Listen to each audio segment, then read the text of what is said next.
नमस्कार मित्रों। तो 12th का टॉपिक चल रहा था हमारा मर्दा कोलॉइड्स था। मर्दा कोलॉइड्स का जो अंतिम बिंदु बच रहा है हमारा, इसको जो आज हम फिनिश कर लेंगे, ठीक है। तो उसमें हम देख रहे थे पिछली कक्षा में कि मर्दा कोलॉइड्स पे आवेश की उत्पत्ति, जो आपकी मर्दा है उस मर्दा पे आवेश की उत्पत्ति किस प्रकार होती है। तो मर्दा पे आवेश की उत्पत्ति दो प्रकार की थी। पहली कौन सी थी आपकी कि जो आपकी मर्दा की जो मर्दा की पृष्ठ थे वो कैसे थे, आपके खुले थे, यानी खुले क्रिस्टलीय किनारे। पहला जो इसका बिंदु था वो तो खुले क्रिस्टलीय किनारे था। दूसरा आपका समाकर्षित प्रतिस्थापन, जो इसमें अभी हम देखेंगे, ठीक है। जो खुले क्रिस्टलीय किनारे में क्या था कि अगर उसकी जो संयोगिताएं होती हैं, जो आपकी वैलेंसी होती है, वैलेंसी की बात करें, ठीक है।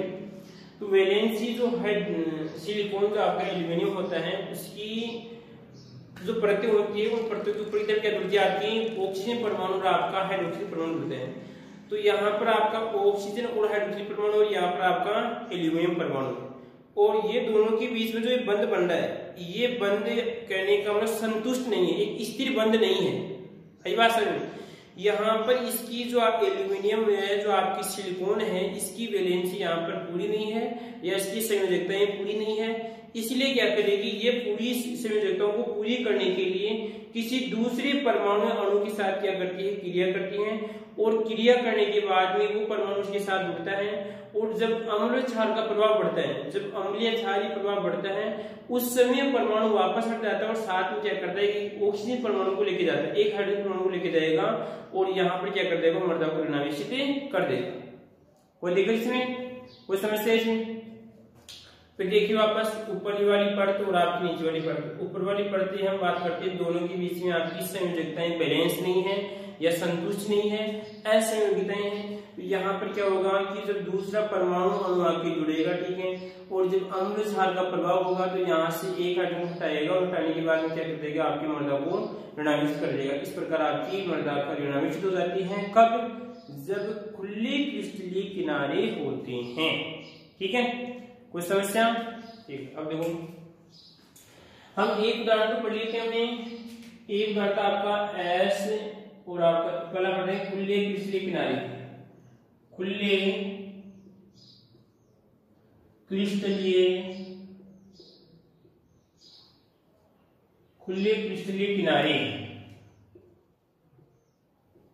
किनारे से ऋणावेश की उत्पत्ति, ठीक है। कि जब खुला, थोड़ा बहुत तो खुले और हम डिटेल और देखते हैं, ठीक है। वापस उदाहरण देखते हैं। इसमें क्या था आपका SiOS था, ठीक है। इसके साथ क्या जुड़ता है, जब इसके साथ OH जुड़ता है, ठीक है, OH जुड़ता है और उसके बाद में जुड़ने के बाद क्या बनेगा आपका, यहाँ पर बनेगा, देखो इसमें मध्यवर्ती क्या बनेगा इसके साथ जुड़ने के बाद में, क्योंकि यहाँ पर बन जाएगा आपका Si। अगर बात करते क्या बनेगा Si और आपका यहाँ पर ये बन रहा है, ठीक है। परंतु जब इस पर अम्लीय क्षारीय प्रभाव बढ़ता है, जब यहाँ पर अम्लीय क्षारीय प्रभाव बढ़ता है या पीएच बढ़ता है या पीएच घटता है, ठीक है, तो उस समय क्या होगा, यहाँ पर ये OH यहाँ से भग जाएगा, ठीक है। जब OH भगेगा तो साथ में क्या करेगा, इसका एक हाइड्रोजन लेके जाएगा। एक हाइड्रोजन को जब लेके जाएगा तो यहाँ पे क्या बन जाएगा आपका Si आपका हो जाएगा, आपको यहाँ क्या आएगा आपका माइनस, बोलो, और यहाँ पे क्या बन जाएगा आपका जल। तो क्या करेंगे आपकी ऋणावेश युक्त मृत्तिका, ऋणावेश युक्त आपकी ये मृत्तिका है, और ये आपकी ऐसा ही है, और आपका यहाँ पर OH पे क्या आपका ऋणावेश लगा हुआ है। इसी प्रकार एक उदाहरण होता है आपका Al आपका OH था, और यहाँ पर देखो इसमें से एल्यूमिनियम की तीन होती है वैलेंस, तो ये वैलेंस नहीं है, इस एक के साथ संतुष्ट नहीं है, तो संतुष्ट नहीं दूसरे के साथ जुड़ेगा इसमें, तो यहाँ पर आपका क्या आएगा, OH के साथ जुड़ेगा। अब OH क्या करेगा, जो अम्लीय क्षारीय प्रभाव होगा तो उसमें क्या होगा आपका Al आपका I बन जाएगा और यहाँ पे क्या रहेगा आपका जलकणों बाहर निकल जाएगा। तो देखिए ये भी आपकी ऋणावेश युक्त मृतिका है और ये भी आपकी ऋणावेश की आपकी मृतिका है। बस वही प्रक्रिया है, इसकी जो ऊपर वाली परतें होती हैं उनकी ऑक्सीजन और हाइड्रोजन के मध्य जो वैलेंसी होती है वो संतुष्ट नहीं होती है। दूसरा कोई परमाणु आता है उसके साथ चिपकता है और जब अम्लीय क्षारीय प्रभाव बढ़ता है या जब पीएच में परिवर्तन होता है, जब पीएच में क्या होता है परिवर्तन होता है, उस समय क्या होगा कि उसी मृतिका से क्या होगा एक हाइड्रोजन निकल जाएगा और आपकी ऋणावेश मृतिका का निर्माण हो जाएगा। तो यहाँ पर आएगी आपकी ऋणावेश युक्त मृतिका। यह आपकी प्रकार मृतिका का निर्माण हो रहा है। बोलो कोई समस्या? कोई समस्या तो बोलिए, इसमें कोई समस्या है बोलिए, इसमें कोई समस्या। क्वेश्चन आता है कि खुले क्रिस्टलीय किनारे से किस प्रकार ऋणावेश मृतिका का निर्माण होता है। तो आपको थ्योरी भी लिखनी है और साथ में आपको अभिक्रिया भी लिखनी है। थ्योरी में क्या लिखेंगे आप कि कहने का जो आपकी मृतिका होती है उस मृतिका की जो संयोगिताएं होती है, जो वैलेंसी होती है, जुड़ने का बल होता है, वो संतुष्ट नहीं होती हैं। और जब दूसरा कोई परमाणु अणु आता है उसके साथ जुड़ता है और जब अम्लीय प्रभाव बढ़ता है तो अम्लीय प्रभाव बढ़ते समय कहने का मतलब क्या हो जाएगा, इससे एक हाइड्रोजन परमाणु कम हो जाएगा और कम होने के बाद में आपकी SiO का निर्माण ऋणावेश मृतिका का निर्माण हो जाता है। ठीक है, कोई दिक्कत यहाँ तक? कोई समस्या तो बोलिए। अगला हमारा जो बिंदु आ रहा है वो क्या रहेगा आपका, इसी का है कि यहाँ पर दो नियंत्रण आपके कि समाकृतिक प्रतिस्थापन। समाकृतिक प्रतिस्थापन क्या होता है, पहले हम इसके बारे में देखना है।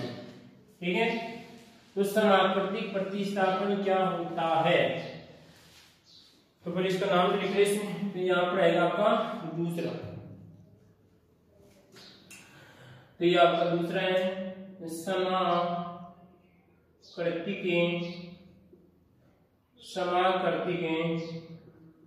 प्रतिस्थापन। समाकृतिक प्रतिस्थापन से ऋणावेश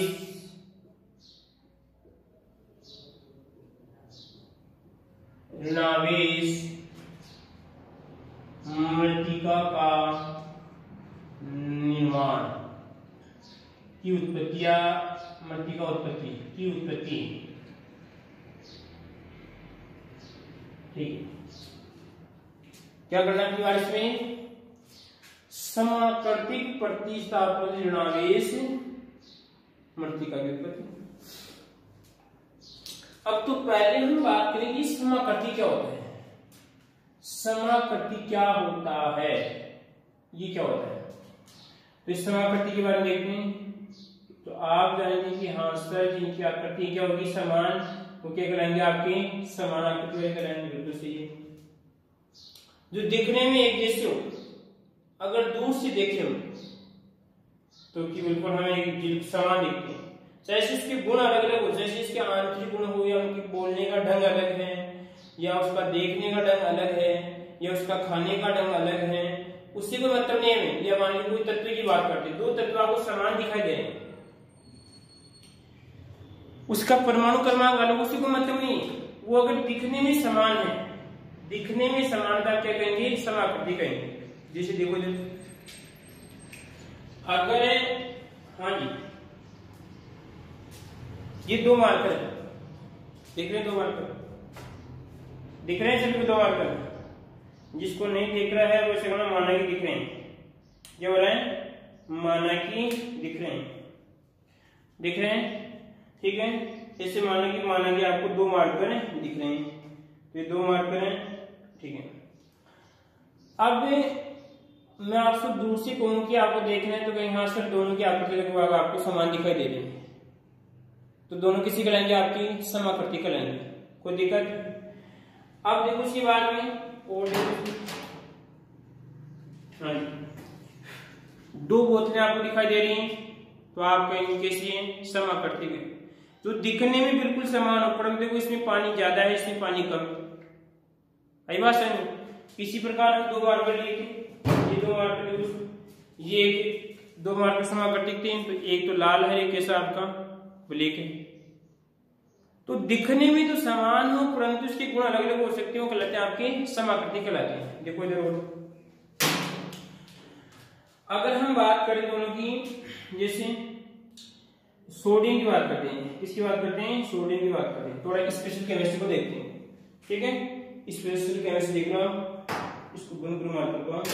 हाँ, सोडियम का परमाणु क्रमांक कितना होता है, सोडियम का बताओ कितना होता है, सोडियम 11 होता है, तो 11 होता है इसको। तो यहाँ पर देखिए ये आपका, ये इसका क्या रहेगा, इसका क्या होगा, इसका नाभिक होगा। तो नाभिक में आपके रहेगा, इसमें एन जो होते हैं आपके पी होते हैं, ये इसका पहला कोष रहेगा, ये इसका दूसरा है, कितने होते हैं इसमें, और इसका ये तीसरा है। क्या आपके हैं सोडियम। अब सोडियम का 11 कितना होता है, 11 होता है, जिसमें आपका 1 इलेक्ट्रॉन, आपका 2 इलेक्ट्रॉन, ठीक है। अब 3 4 5 6 7 8 9 और आपकी 10, पहले में 2, दूसरे में कितने हो गए आपके 8 हो गए। इसका अगर इलेक्ट्रॉनिक विन्यास लिखें तो यहाँ पे आएगा आपका 1s2 2s2 2p2 2p6 और उसके बाद में आएगा आपका 3s1 आएगा, ठीक है।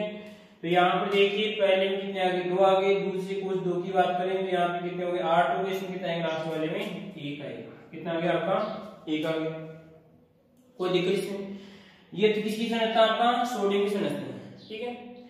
अगर मान लीजिए इसमें से 1 इलेक्ट्रॉन बाहर निकाल दो, इसमें से 1 इलेक्ट्रॉन बाहर निकालो, तो यहाँ पर क्या रहेगा, यहाँ पर लिखूंगा आपका एक कमी हो जाएगी, तो यहाँ पर लिखूंगा आपका प्लस। सोडियम 11 है, इसमें 1 कमी होगी, 1 किसकी कमी होगी, यहाँ पर इलेक्ट्रॉन की कमी हो रही है, यहाँ पर क्या लिखेंगे प्लस, किस बताएंगे प्लस बता रहे हैं। यही बात सही है कि यहाँ पर इसने किसी को 1 दे दिया है, इसने 1 इलेक्ट्रॉन दे दिया है और देने वाले को क्या आता है हमेशा प्लस आता है। यही बात सही है। कोई समस्या, इसने 1 इलेक्ट्रॉन किसी को दे दिया तो 1 इलेक्ट्रॉन दे दिया इसने, जब इसने 1 इलेक्ट्रॉन दे दिया तो इसका एक कोष क्या हो जाएगा, यहाँ से समाप्त हो जाएगा। तो बताओ इसके आकार में कमी हुई है नहीं, हाँ तो इसके आकार में क्या होगी, कमी होगी, ठीक है। अब देखो इसके बाद में हम एक संरचना बनाते हैं, इसकी बनाए यहाँ पर नियोन की बनाते हैं, इसकी बनाते हैं यहाँ पर नियोन की बनाते हैं। तो यहाँ पर आपका ये रहेगा नियोन, ठीक है, एंड यहाँ पर, ठीक है, इसका रहेगा 1 और यहाँ पर 2 और यहाँ पर आपका ये 3, इसका कितना होता है 10 होता है। तो यहाँ पर इसका होता है 1s2 2s2 और इसमें रहेगा आपका 2p6, कितने हो गए आपके 10 हो गए। ये आपका नाभिक एन और आपके पी आएंगे, यहाँ पर 2 इलेक्ट्रॉन, 1 इलेक्ट्रॉन आपका 2 इलेक्ट्रॉन, 1 2 3 4 5 6 7 8, 1 2 3 4 5 6 7 8, तो कितने हो गए आपके 10 हो गए। देखो इधर दोनों को इसको और बनाते हैं, साइज थोड़ा बड़ा बना दिया मैंने, इसको थोड़ा बहुत और करते हैं। ले भाई इसको ये बना दिया, इसको ये बना दिया और इसको हमने ये बना दिया, ठीक है। लगभग दोनों सेम बनेंगे, 1 2 3 4 5 और आपके 5 6 7 और आपके 8 1 और आपके 2, इस तरह से किसकी आपकी इसकी। अब देखो इसकी बाह्यतम कोष में 8 है, इसकी भी 8 है, इसकी भी 2 है, इसकी भी 2 है, तो दोनों का आकार सेम है, ये बात तो फिक्स है। अगर स्पेशल केमिस्ट्री की बात करें उसके अनुसार देखें, क्योंकि दोनों की आकृति समान है, दोनों की आकृति समान है। इसमें कितने इलेक्ट्रॉन है 10 इलेक्ट्रॉन है, इसमें कितने हैं 10 इलेक्ट्रॉन है, परंतु इसका परमाणु क्रमांक कितना है, इसका 11 है, इसका कितना आपका 10 है। दिखने में तो समान है, ये कैसे कहलाएंगे आपकी समाकृति कहलाएंगे, परंतु इनके गुण अलग अलग हैं, इनके गुण अलग अलग हो सकते हैं, तो वो कहलाएंगे आपकी समाकृति के कहलाते हैं। इसी प्रकार देखो आपका देखिए यहाँ पे एल्यूमिनियम और आपका एल्यूमिनियम 3 पर 1 2 3, इसने क्या 3 इलेक्ट्रॉन दे दिए, तो यहाँ पर एक रहेगा आपका Si और यहाँ पर 1 2 3 आपके 4, तो ये दोनों क्या आपके समाकृति के यहाँ पर कैसे हैं, देखो इधर यहाँ पर 1 2 और आपके 3 और आपका ये 4 है, ठीक है। इसके जब यहाँ पर इसकी संरचना बनाए, अगर केवल एल की बनाते हैं तो इसमें कितने आते हैं, 1 2 3 आते हैं, इसमें 8 रहेगा, इसमें 2 रहेगा, ठीक है। जब ये 3 इलेक्ट्रॉन किसी को देता है, जब 3 इलेक्ट्रॉन को डोनेट करता है तो देने वाले पे क्या आता है, प्लस चार्ज आता है। जब 1 देगा तो इसमें जाएगा यहाँ पर 1 प्लस आएगा, ठीक है। जब 2 देगा तो यहाँ पे 2 प्लस आएंगे, जब 3 देगा तो यहाँ पे कहेंगे आपके 3 प्लस आएंगे। तो कहने का मतलब इसका बाइटम कोस हट जाएगा, इस प्रकार हट गए, ठीक है। इसी प्रकार देखो ऐसे ही बात करें, 1 2 इसमें 2 आएंगे, ठीक है, और इसमें कितने आएंगे आपके, वो 8 आएंगे, और इसमें कितने आएंगे 4। तो यहाँ पे ऐसे ही बनाने पर तो ये रहेगा आपका ऐसे ही कितने आएंगे 4, 1 2 3 4 आ गए इसमें। जब किसी को 1 इलेक्ट्रॉन देगा तो यहाँ पर आएगा 1 प्लस आएगा, जब 2 देगा तो यहाँ पर 2 आएगा, यहाँ पर 3 आएगा। तो कहने का मतलब इसका भी क्या हो जाएगा, बाइटम कोस समाप्त हो जाएगा, हो गया। तो देखिए इन दोनों की आकृति समान है, परंतु दोनों के परमाणु क्रमांक अलग अलग हैं, दोनों के परमाणु क्रमांक अलग अलग हैं। इसका परमाणु क्रमांक 13 है, इसका कितना है 14 है, इसका 11 है, इसका 10 होता है, ठीक है। इसके गुण अलग होते हैं, इसके गुण क्या होते हैं, थोड़े होते हैं अलग होते हैं। तो समाकर्तियों दिखने की बात है, गुण इनके अलग ही हो सकते हैं। तो समाकर्ती प्रतिस्थापन, इन समान आकृति वाले आयनों के द्वारा क्या होगा, प्रतिस्थापन होगा, और प्रतिस्थापन से क्या हो जाएगा आपका ऋणावेश की उत्पत्ति हो जाएगी। तो एक उदासीन मर्दा होगी, एक उदासीन मर्दा होगी, उस उदासीन मर्दा में क्या होगा, कोई दूसरा आयन आएगा जिसकी आकृति समान है, वो समान आकृति वाले क्या करेगा, उसका प्रतिस्थापन करेगा और आपकी ऋणावेश से युक्त मर्दा का निर्माण हो जाएगा। देखो इधर से और देखिए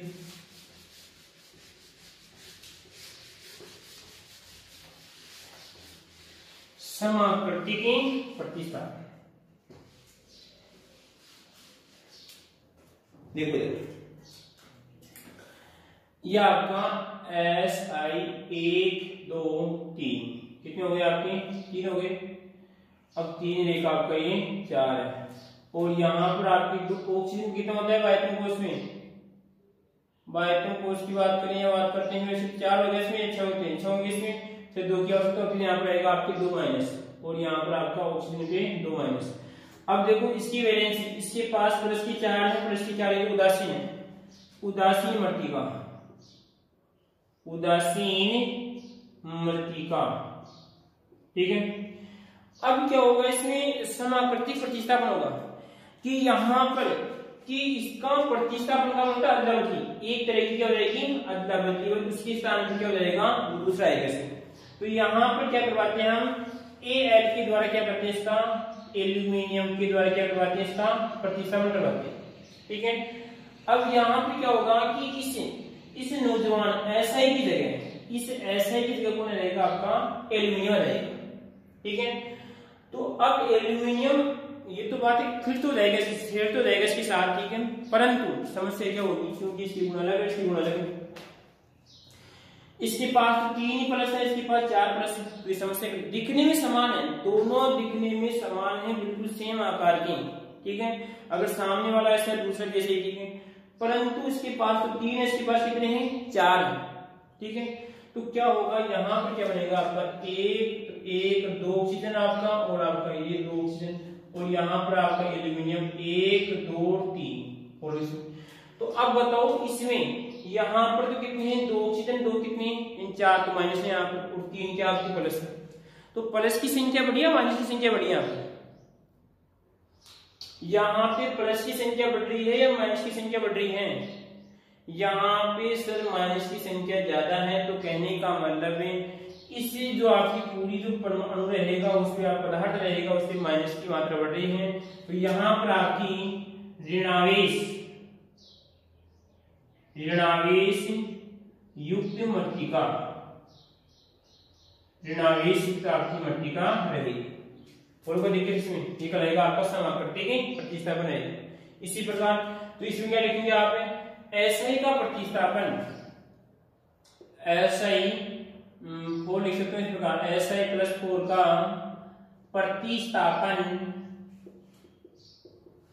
प्रतिस्थापन एल्यूमिनियम 4 द्वारा, एल्यूमिनियम 3 द्वारा, ठीक है। कोई दिक्कत इसमें, कोई समस्या तो बोलिए आप। इसमें क्या लिखेंगे आपने कि समानुपातिक प्रतिस्थापन में समान प्रकार के परमाणु आयनों द्वारा क्या होता है आपस में अदला-बदली होती हैं और इससे क्या होता है उदासीन मृत्तिका का जब एल्यूमिनियम सिलिकॉन वाली उदासीन मृत्तिका का प्रतिस्थापन एल्यूमिनियम द्वारा करते हैं तो यहाँ पर ऋणावेश युक्त आपकी एल्यूमिनियम ऋणावेश युक्त आपकी मृत्तिका को क्या होता है मृत्तिका का निर्माण होता है। ठीक है, अब देखो इसके बाद में आगे और बात करें यहाँ पर Al3 का प्रतिस्थापन Mg द्वारा मैग्नीशियम प्लस से द्वारा, तो यहाँ पर इसके द्वारा होगा तो क्या बनेगा देखो इसमें देखो इसमें बात करें यहाँ पर जाएगा आपका O प्लस ऑक्सीजन में क्या आएगा आपका माइनस इसमें माइनस और आपका यहाँ पर एल्यूमिनियम 1 2 3 और आपका गुण बैलेंस है बैलेंस 3 2 है यहाँ पे भी आपका कोई दिक्कत इसमें, तो आपकी उदासीन मृत्तिका है कैसे आपकी उदासीन मृत्तिका।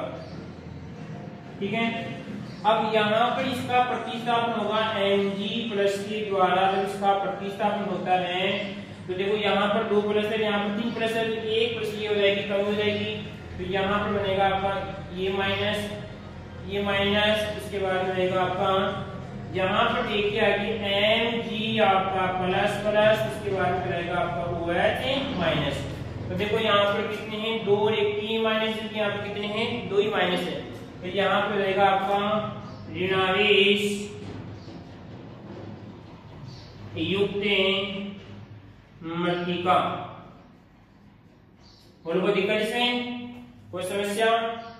बस आप क्या है कि इस एल्यूमिनियम के स्थान में कौन आ रहा है Mg आ रहा है, बस यहाँ पर इसके पास 2 धनावेश है, इसके पास कितना है 3 धनावेश है, इसके पास यहाँ पे 4 थे इसके बाद 3 है, तो हम जानते हैं जब 3 जाएगा इसके पास 4 इसके बाद 3 तो एक तो कमी होगी यहाँ पर, जबकि ऋणावेश में कोई परिवर्तन नहीं हो रहा है, तो इस प्रकार आपकी ऋणावेश मृदा का निर्माण होता है।